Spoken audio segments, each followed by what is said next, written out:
আসসালামু আলাইকুম দর্শক। জাতিসংঘে স্বাধীন ফিলিস্তিন গঠনের পক্ষে ভোট গ্রহণ। জাতিসংঘের সাধারণ পরিষদে স্বাধীন ফিলিস্তিন রাষ্ট্র গঠনের পক্ষে ভোট দিয়েছে 143টি দেশ।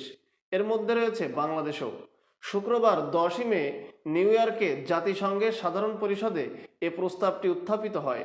এতে বলা হয়, স্বাধীন ফিলিস্তিন গঠনের পক্ষে নিরাপত্তা পরিষদে আবার ভোটাভুটি হোক। এতে আপনাদের সমর্থন আছে কিনা? এই প্রস্তাবে ভোট দেয় 143টি দেশ, বিপক্ষে ভোট দেয় 9টি দেশ, আর ভোটদানে বিরত ছিল 25টি দেশ। প্রস্তাবের পক্ষে ভোট দেওয়া 143টি দেশ মূলত স্বাধীন ফিলিস্তিনের প্রতি নিজেদের সমর্থন ব্যক্ত করেছে। গত সপ্তাহে নিরাপত্তা পরিষদে স্বাধীন ফিলিস্তিন রাষ্ট্র গঠন এবং তাদের পূর্ণ সদস্যপদ দেওয়ার একটি প্রস্তাব উত্থাপিত হয়, কিন্তু শুধুমাত্র যুক্তরাষ্ট্রের ভেটোর কারণে প্রস্তাবটি গৃহীত হয়নি। এরপর ফিলিস্তিনকে স্বীকৃতি এবং পূর্ণ সদস্যপদ দিতে নিরাপত্তা পরিষদে আবারও ভোট আয়োজনের জন্য সাধারণ পরিষদে প্রস্তাব তোলা হয়।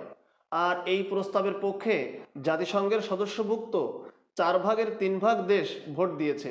ব্রিটিশ সংবাদ মাধ্যম দ্য গার্ডিয়ান জানিয়েছে, আজকের এই ভোটটি ফিলিস্তিনের জন্য গুরুত্বপূর্ণ ছিল, কারণ এটির মাধ্যমে তারা বেশ কিছু অধিকার পেয়েছে। ফিলিস্তিন এখন থেকে সাধারণ পরিষদে প্রস্তাব উত্থাপন বা এতে সমর্থন এবং সংশোধন করতে পারবে। ফিলিস্তিনের প্রতিনিধি এখন থেকে সদস্য দেশগুলোর আসনে বসতে পারবেন এবং ফিলিস্তিন সক্রিয়ভাবে অধিবেশনে অংশগ্রহণ করতে পারবে। এছাড়া বিশ্বের বেশিরভাগ দেশ যে ফিলিস্তিনের পক্ষে রয়েছে, সেটি এই ভোটের মাধ্যমে আবারও প্রকাশ পেয়েছে। আজ এ পর্যন্তই। আল্লাহ হাফেজ।